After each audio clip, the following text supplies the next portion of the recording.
आज चाहिँ एउटा इम्पोर्टेन्ट कुरो हैन, जति पनि बियर खाने मान्छेहरू छन् त्यो बियर खाने मान्छेलाई चाहिँ यो क्यानको यो टुप्पामा चाहिँ टाउकोमा चाहिँ दुईटा नम्बर, तीनटा यहाँनिर तीनटा नम्बर अनि यहाँनिर चाहिँ एउटा लेटर अनि दुईटा नम्बर लेखेको हुन्छ हैन।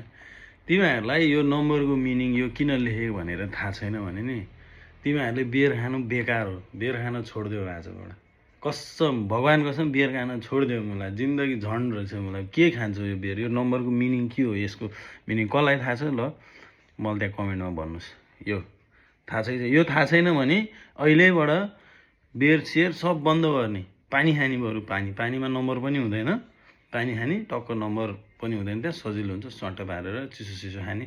कोकमा हुन्छ फेरि, कोकतिर हुन्छ नि त्यो पनि खानु मिलेन। फेरि नम्बर किन लेखेको, यो नम्बर किन यहाँनिर राखेको भनेर थाहा छैन भने आजबाट बियर खान बन्द गर तिमीहरू। मलाई त थाहा छ, म भन्दिनँ, तर अहिले भन्दिनँ।